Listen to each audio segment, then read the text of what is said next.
The hidden gut symptoms no one talks about during PMS are often the ones that wear you down the most, not because they're extreme or dramatic, but because they quietly reshape how it feels to exist in your body for days at a time.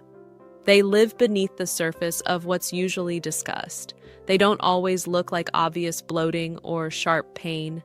Instead, they feel like a low-level discomfort that never fully leaves, a sense that your body is heavier, more sensitive, more demanding of your attention.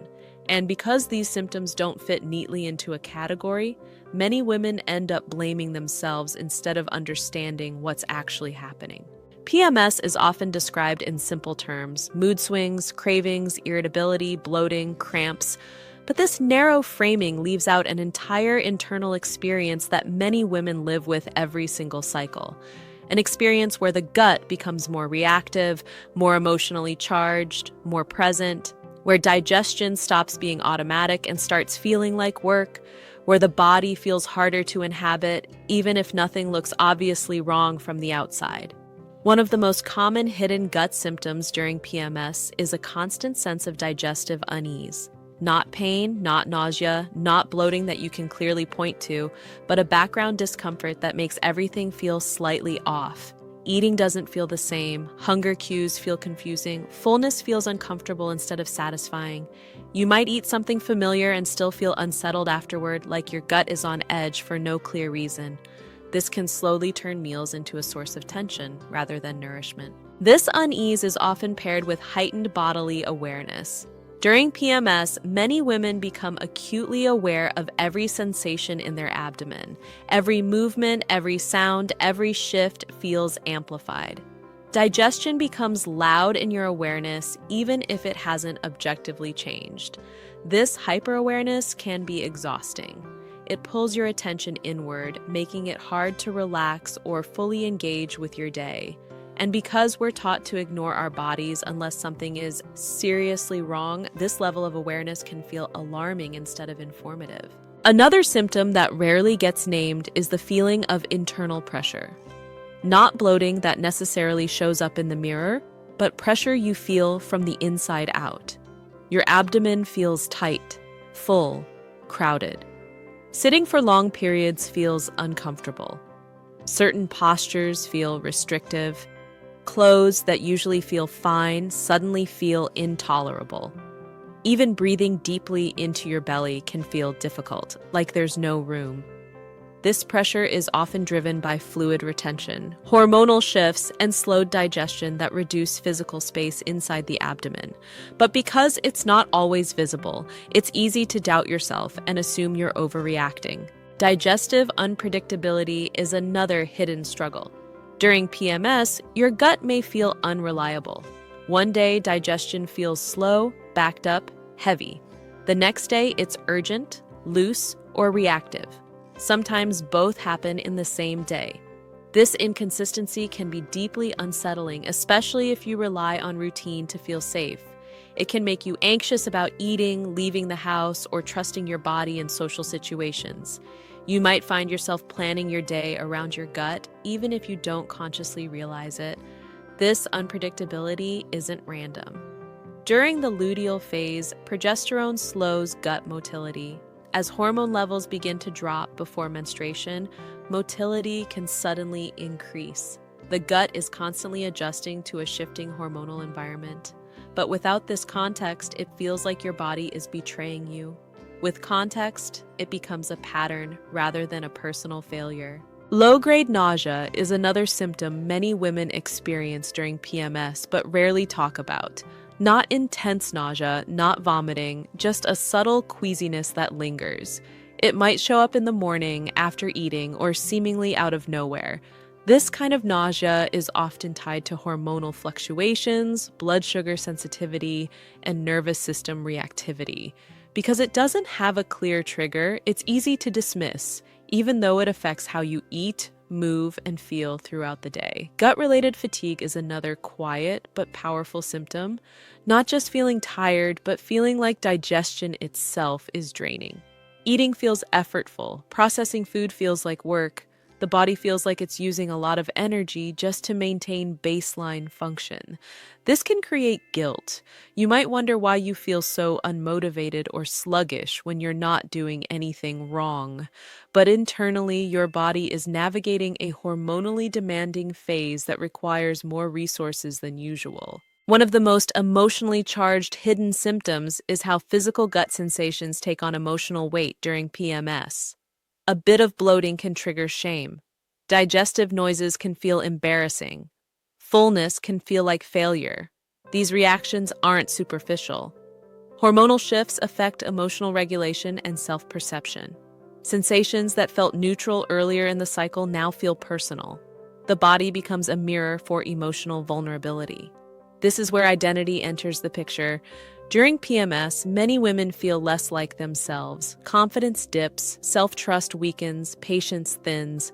The gut, deeply connected to emotion and intuition, reflects this shift. Digestive discomfort becomes symbolic. You're not just uncomfortable, you feel disconnected from your body, like it's no longer a safe or familiar place to be. Food relationships often become more complicated during this phase. Cravings may intensify while appetite becomes inconsistent. You want food, but eating doesn't bring the same comfort or satisfaction. Or you feel hungry but repelled by the idea of eating. This contradiction can be confusing and guilt-inducing. You may question your willpower or wonder why food suddenly feels emotionally loaded. These experiences are closely tied to changes in neurotransmitters like serotonin and dopamine, much of which are produced and regulated in the gut. These chemicals influence digestion, appetite, pleasure, and emotional regulation. When their balance shifts during PMS, hunger cues, cravings, and satisfaction can feel misaligned. This isn't a personal failing, it's chemistry responding to hormonal change. Stress also interacts more intensely with the gut during PMS.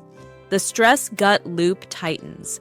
A stressful thought triggers digestive discomfort. The discomfort increases anxiety. The anxiety further disrupts digestion. Soon, the gut feels like the center of everything. Even small stressors feel overwhelming because your nervous system has less resilience during this phase.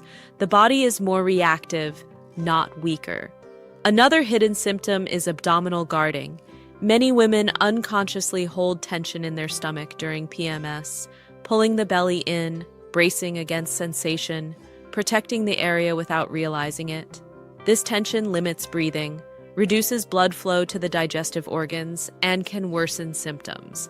But because it's habitual and subconscious, it often goes unnoticed. The gut feels tight, but the root isn't only digestion, it's protection. There's also a quiet loneliness to PMS gut symptoms. Because they're not always visible or dramatic, they're rarely validated. You might hear that bloating is normal, but that doesn't capture the lived reality of feeling uncomfortable in your body for days.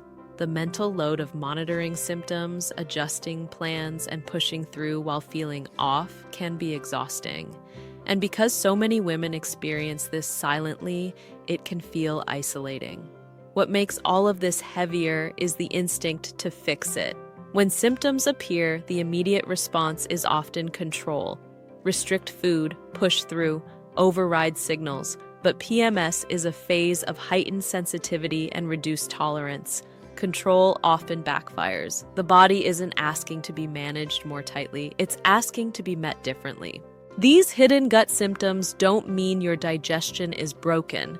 They mean your body is moving through a hormonally complex phase that affects perception, sensation, and regulation. As estrogen and progesterone fall, pain thresholds change. Nervous system sensitivity increases. Inflammation rises. The gut responds accordingly. None of this is a mistake. Understanding this doesn't magically remove symptoms, but it transforms how you experience them. When discomfort stops being interpreted as failure, shame loses its grip. When you stop demanding consistency from a cyclical body, tension softens. And when tension softens, symptoms often feel less intense, less consuming. One of the most relieving realizations is that you don't need to fix your gut during PMS to respect it. You don't need perfect digestion to be worthy of ease. You don't need to eliminate discomfort to listen to your body. Sometimes naming what's happening is enough to create space. Space to breathe, space to soften, space to stop fighting yourself during a phase when your body is already doing a lot behind the scenes. PMS is not a flaw in the system. It's a phase that asks for a different relationship with your body, a relationship based less on control and more on awareness, less on judgment and more on permission. When you meet your gut with curiosity instead of criticism, something subtle but powerful shifts. The body feels less like an enemy and more like a partner navigating a demanding moment. If you've ever felt like your gut symptoms during PMS didn't quite fit the usual descriptions, you're not alone.